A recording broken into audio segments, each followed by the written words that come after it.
O programa Vozes dos Biomas está no ar.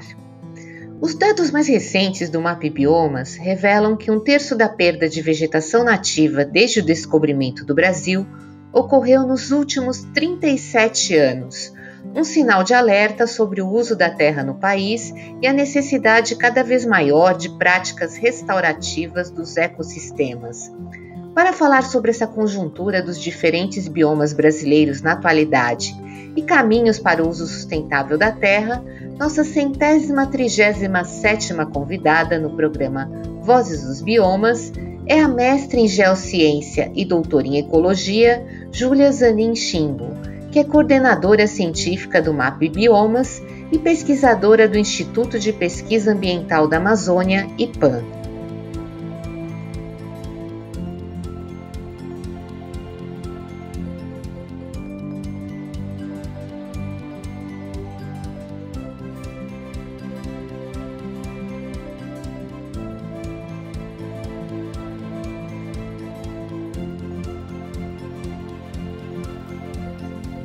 Júlia, obrigada pela participação no programa Vozes dos Biomas. E a primeira questão, que nesse nosso bate-papo, para você abordar com a gente, quais os principais dados do relatório anual do desmatamento no Brasil do MapBiomas?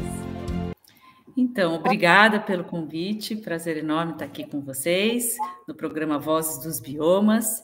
Então, sobre os dados do relatório anual do desmatamento, no Brasil, que foi feito pelo MapBiomas, ele faz parte do projeto do MapBiomas Alerta, da rede MapBiomas. O MapBiomas, para quem não conhece, é uma rede de instituições, de ONGs, universidades, empresas de tecnologia, que tem como objetivo entender as transformações do território brasileiro, sempre com uma ciência aberta e transparente. E então, esse relatório ele é produzido no âmbito do MapBiomas Alerta, que é um sistema de validação e refinamento de alertas de desmatamento com imagens de alta resolução, gerando laudos com informações que indicam indícios de legalidade do desmatamento, com a sobreposição como dados de áreas protegidas, reserva legal, APPs, e que podem ser utilizados pelos órgãos fiscalizadores estaduais e federais. E esse relatório ele mostrou que teve um aumento do desmatamento em relação ao ano de 2020, esse relatório é em relação ao ano de 2021, um aumento de 20%, e que aumentou em todos os biomas, inclusive em áreas protegidas, sendo que a Amazônia é o bioma em primeiro lugar, e depois o Cerrado, com maior área desmatada, e que juntos, a Amazônia e o Cerrado, eles representam quase 90%, 89% da área desmatada. Daí depois a gente tem a Caatinga, a Mata Atlântica, o Pantanal e o Pampa. E é interessante observar também um pouco aonde está acontecendo esses desmatamentos, Então, a gente vê que tem 5 estados que concentram mais da metade da área desmatada do país em 2021. O Pará, o Amazonas, Mato Grosso, Maranhão e Bahia. E o Pará é o primeiro no ranking dos estados e o segundo lugar é o Amazonas. E que o Amazonas, antes, em 2020, estava no 4º lugar. E que hoje ele foi para o 2º lugar, que ele teve um aumento de 50%. Então, a gente vê uma tendência de aumento do desmatamento no estado do Amazonas. E também a gente vê, além do aumento do desmatamento no Brasil, em todos os biomas, em destaque em alguns estados, também um aumento do desmatamento grandes, e desmatamento maiores, com mais de 100 hectares, e eles têm se tornado mais frequente. E é importante fazer uma relação também da onde está ocorrendo esse desmatamento, em que tipo de território e propriedade. E a gente viu que a maior parte do desmatamento ele ocorreu em áreas registradas no CAR, com cadastro ambiental rural. 76% da área desmatada, então, ela está dentro das áreas registradas com CAR, mas que ela representa menos de 1% dos imóveis rurais cadastrados, né? Então, é uma pequena parcela, né, das propriedades rurais que fazem, né, e que desmatam. E que a agropecuária, ela é o principal vetor do desmatamento.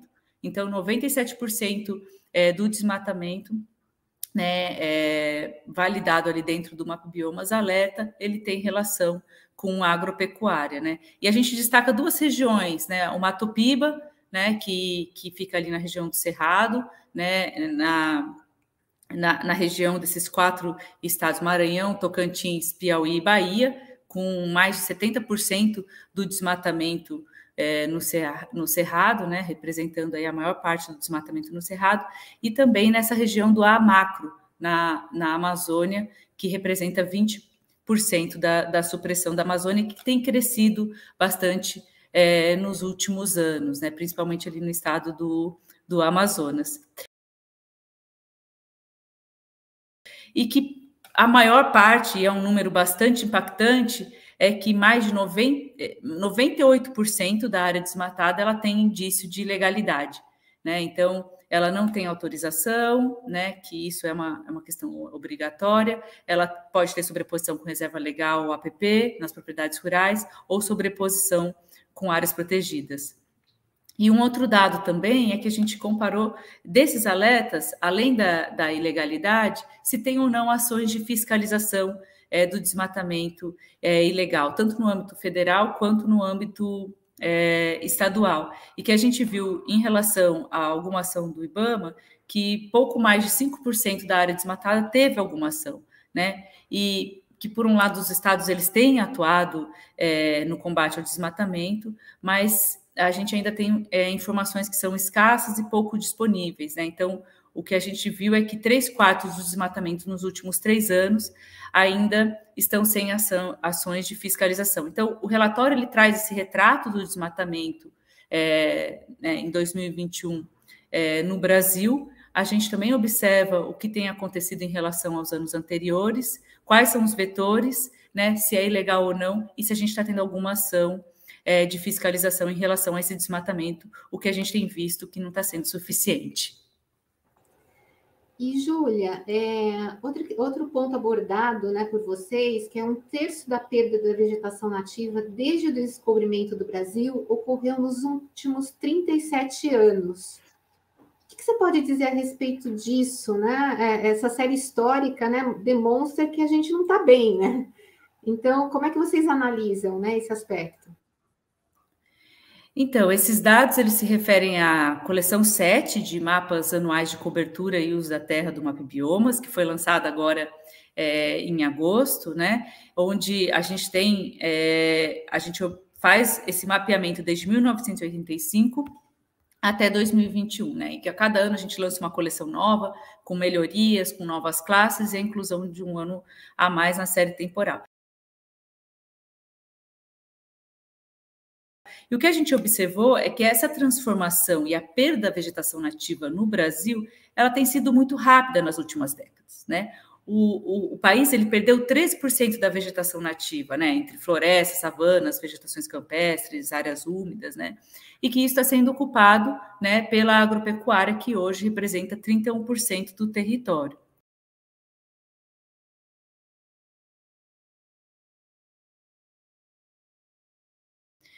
A gente sabe que o país tem 66% coberto com vegetação nativa, mas que essa proporção entre biomas ela é diferente, né? Então, a gente vê que a Amazônia ela tem um pouco mais de 82% coberto com vegetação nativa. O Pantanal é o bioma que mais tem vegetação nativa proporcionalmente, inclusive mais que a Amazônia, 83%, né?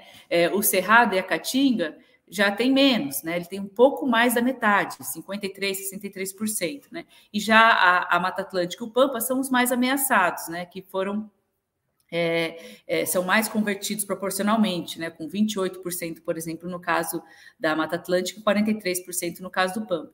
Então a gente vê que essa proporção, né? De vegetação nativa entre os biomas, ela é diferente. Né? E também em relação à questão de o quanto esses biomas eles estão protegidos, né? E um outro dado, eu acho que é interessante, é que não basta ter a vegetação nativa em pé, né? Esse 66% ou de vegetação nativa do território brasileiro, né, com vegetação nativa, ou 80% ainda da floresta amazônica em pé, mas a gente sabe que parte dessa vegetação nativa ela é secundária, né? Então, no Brasil, a gente tem 8% da vegetação nativa, ela é secundária, ou seja, ela foi desmatada uma vez e ela está passando por um processo de regeneração e recuperação, né? E além disso, parte dessa vegetação nativa que está em pé também, ela também está passando por um processo de degradação, né? Quer seja em biomas que não são adaptados ou que têm um fogo recorrente também, causam um processo de degradação, né? Ou por corte seletivo, ou por invasão de espécies exóticas, ou por a questão do pastejo, né? Então, o MapBiomas ele pretende, nos próximos anos, mapear e conhecer melhor também a degradação da vegetação nativa nos biomas. Nossa, é tão impactante, né? Que a gente vê assim, não consegue nem se restaurar, né? Porque está se degradando a secundária, é complicado. Então, vem ao encontro da minha próxima pergunta, né? Qual o desafio do uso e ocupação do solo, né? Do uso da terra, né? O que vocês observam hoje, né? Que caminhos têm que ser feitos, né? Para ter uma reversão desse quadro que, como você mesma demonstrou, né? Não está bem, né? Há mais, enfim, desmatamento do que, né? Poderíamos pensar que haveria uma restauração, né? Inclusive, a gente tem observado desmatamento em vegetação secundária também, né? Que é um outro ponto. Mas eu acho que a coleção 7 do MapBiomas, né? E desde a primeira coleção dos dados do MapBiomas de cobertura e uso da terra, eles trazem esse espelho histórico, né? Esse espelho das transformações das paisagens brasileiras. É que a gente tem observado essas rápidas transformações, né, em um curto período de tempo e que trazem vários desafios pela frente e que faz a gente pensar em que caminho que a gente quer e qual futuro a gente quer, né?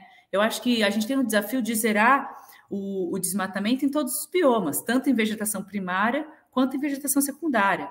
A gente sabe da importância de manter a vegetação nativa dos biomas, né? Tanto para a manutenção do ciclo hidrológico, para a conservação da biodiversidade, né? Para a questão climática também, que é importante para a agricultura, né? A gente pode aumentar a produção, mas sem abrir novas áreas, né? Sem desmatar mais a vegetação nativa.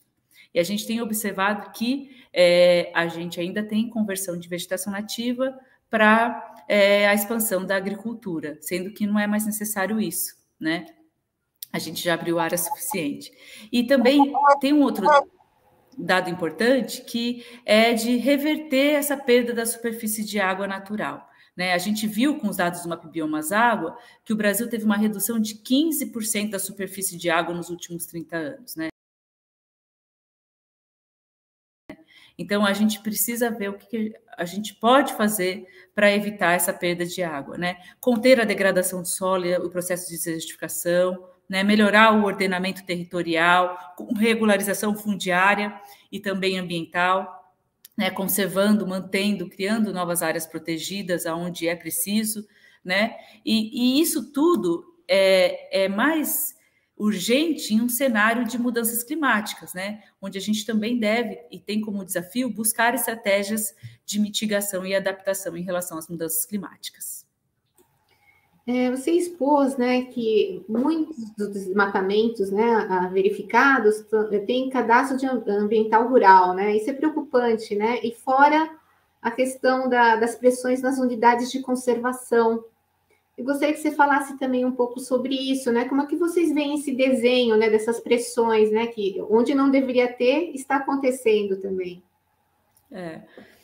Na verdade, a gente viu com o relatório do desmatamento, né, que a gente tem um aumento do desmatamento dentro de unidades de conservação, inclusive unidades de conservação de proteção integral, que a gente não é permitido isso, né? E também dentro de territórios indígenas. E um outro ponto que a gente também viu é do avanço do garimpo em territórios indígenas, que também isso não é legal, inclusive também dentro de unidades de conservação. Então, o que a gente tem é uma ausência, né, de proteção e fiscalização, né, da ilegalidade dentro desses territórios, que prestam um serviço importantíssimo para a sociedade. No caso dos estados, Júlia, quais que têm menos vegetação nativa e mais vegetação nativa hoje? Até para a gente sentir um termômetro, né, da situação assim do país. Então, os dados da coleção 7, né, eles mostraram que os estados com maior cobertura de vegetação nativa são o Amapá, o Amazonas, Roraima, né, com mais de 90% coberto com vegetação nativa, e já os estados com menor cobertura de vegetação nativa é o Sergipe, Alagoas e São Paulo, com cerca de 20% da vegetação nativa, né? E quando a gente observa a série histórica, desde 1985, né, até 2021, a gente vê que a maior parte dos estados, né, então 23 estados, eles tiveram a redução das áreas naturais, né, e que tiveram 3 estados com estabilidade, que é o Espírito Santo, o Amapá e São Paulo. Então, esses são os dados de cobertura e uso da terra, onde a gente pode ver, né, quais estados tiveram que tem menor ou maior cobertura de vegetação nativa e áreas naturais, e o quanto que isso tem evoluído ao longo do tempo, né? Então, a gente vê que a maior parte dos estados perdeu áreas naturais ao longo dessas quase 4 décadas de estudo.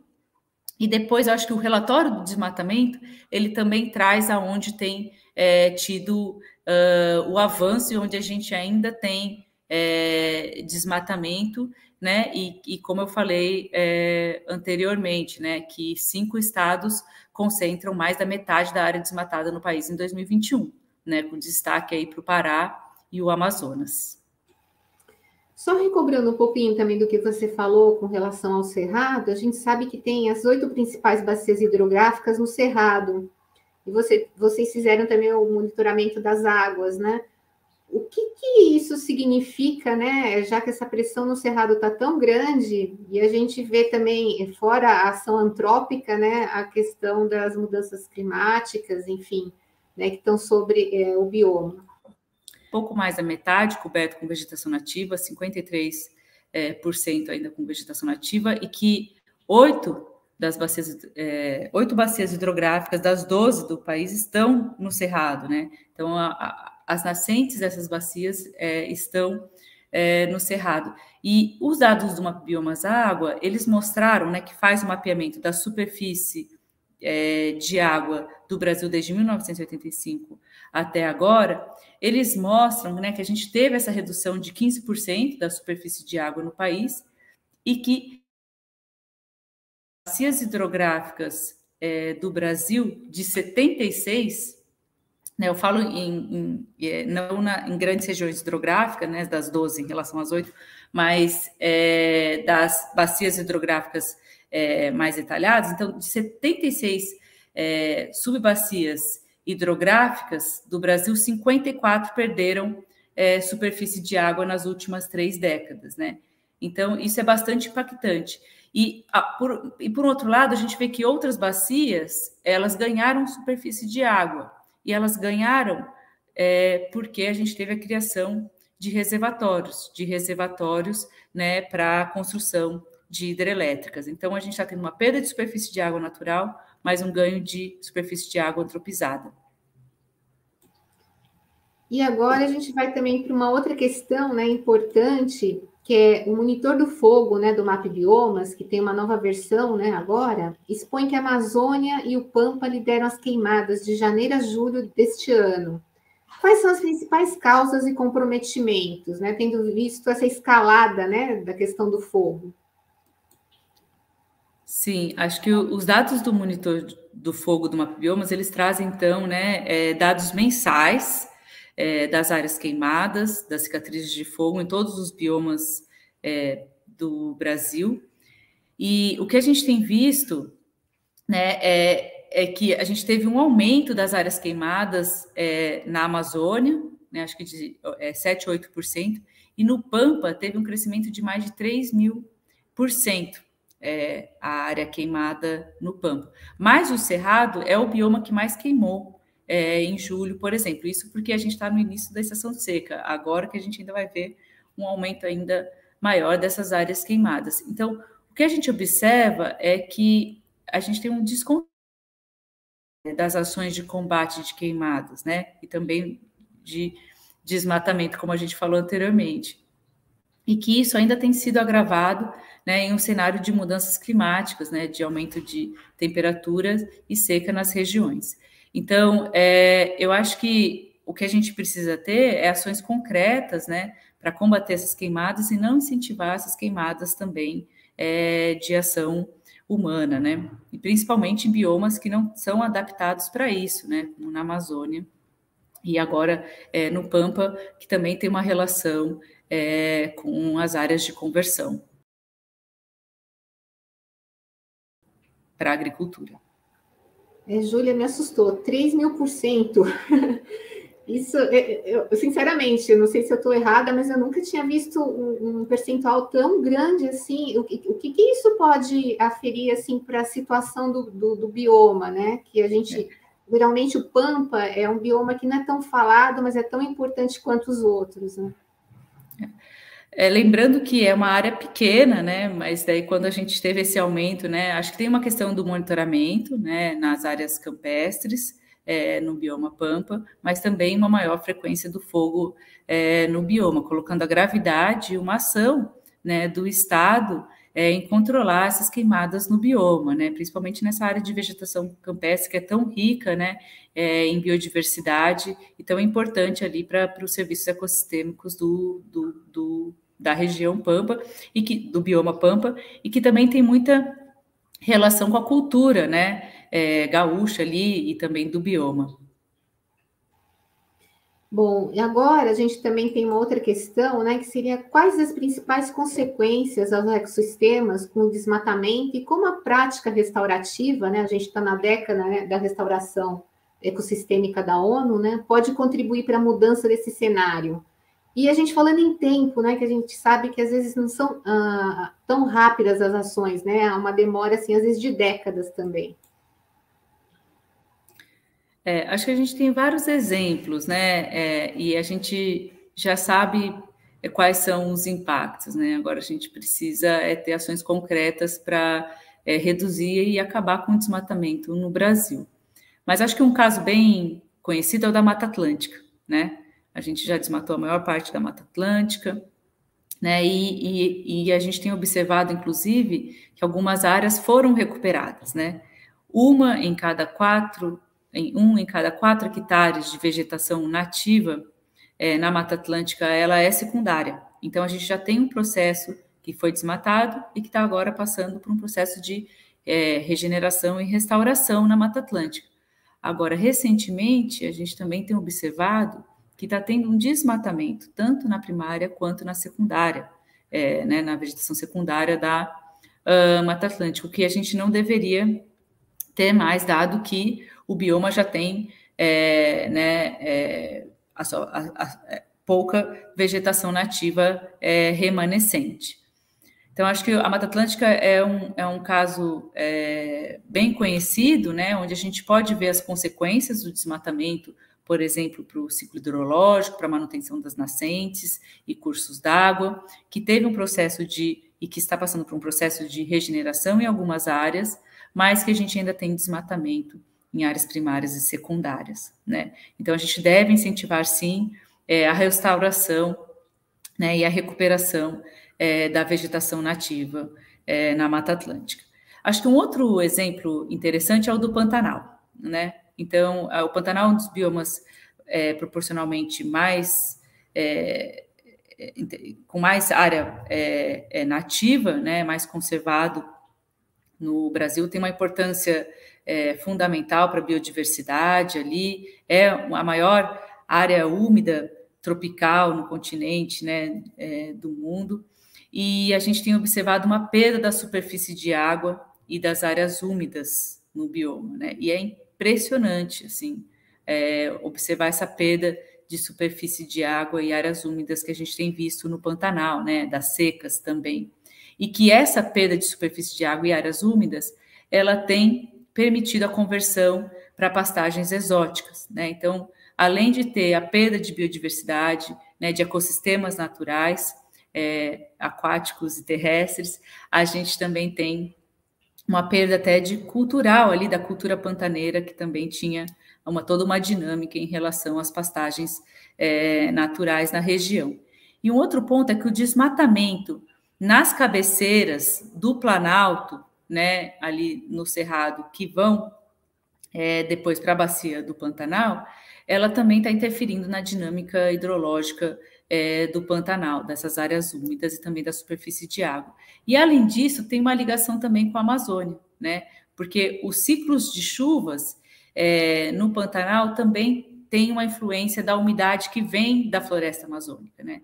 Então, o desmatamento e a mudança de uso da terra na Amazônia, ele também influencia no ciclo de chuvas do Pantanal. Então, a gente está tendo um efeito cascata ali de vários fatores relacionados à mudança de uso da terra que tem impactado todo o Pantanal, né? E que tem uma importância enorme do ponto de vista da biodiversidade.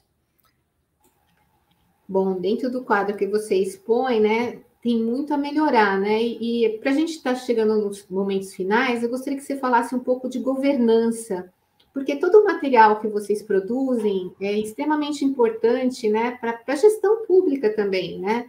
Para que haja, enfim, planejamento, melhor planejamento, né, das ações.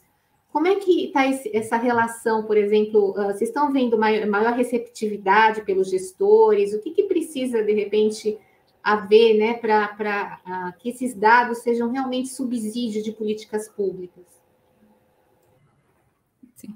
Eu acho que o MapBiomas, ele tem o propósito de contribuir com informações, conhecimentos e dados, mapas sobre as transformações do território brasileiro, mas ele só faz sentido e eu acho que a rede hoje ela trabalha para que essa informação ela seja utilizada, né? Ela seja utilizada para uma ação concreta, né? Que a gente possa contribuir para a conservação dos biomas brasileiros, né, o uso sustentável, né, ainda mais nesse contexto de mudanças climáticas. Então, produzir esses dados e fornecer esses dados, disponibilizar de uma forma aberta, gratuita e transparente, ele só faz sentido se os dados eles são utilizados, né? Hoje a gente vê que os dados do MapBiomas eles têm sido utilizados para diversas aplicações, não só relacionadas ao uso da terra, biodiversidade, a questão de planejamento territorial, até a questão de riscos de doenças, a parte de agricultura, conservação de solos, recursos hídricos,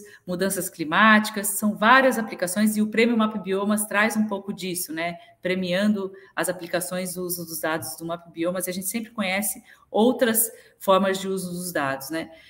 Tem sido usado bastante na parte acadêmica e científica, né? Com mais de 1.000 publicações utilizando os dados do MapBiomas em revistas internacionais, científicas, né? Mas não basta ser usado na ciência, ele também tem que ser usado em ações concretas, em políticas públicas. Os dados do MapBiomas têm sido utilizados em diversas ações em políticas públicas, né, como a gente pode ver a ANA usando para planejamento de bacias hidrográficas, o ICMBio, usando na questão de monitoramento e fiscalização em unidades de conservação, órgãos estaduais também utilizando essas informações para combate à fiscalização e o entendimento também da dinâmica do desmatamento nos seus estados. Então, acho que é importante cada vez mais que esses dados sejam utilizados e que sejam utilizados em ações concretas, né, e de políticas públicas para uma melhor gestão do nosso território, né, e que a gente possa enfrentar melhor esse cenário, né, de aumento do desmatamento e todos os efeitos cascatas, né, como que eu mencionei um exemplo, que estão associados às mudanças de uso da terra. E, Júlia, desde já eu agradeço a sua participação e, por favor, suas considerações finais. Não, obrigada pelo convite mais uma vez e colocar a Rede MapBiomas à disposição, sempre dados, feedbacks, compartilhar como tem usado os dados dos MapBiomas, as suas aplicações, são sempre bem-vindas. A rede está à disposição para colaborar e que também vocês podem acompanhar as novidades, né, de dados, análises do MapBiomas, a forma de disponibilizar nas plataformas, sempre nas redes sociais e no site do MapBiomas. Explorem os dados do MapBiomas nas plataformas, conheçam mais o nosso território, porque a partir daí, conhecendo melhor o Brasil, a gente também pode melhorar também a situação do nosso território, né? Gratidão. Obrigada a você.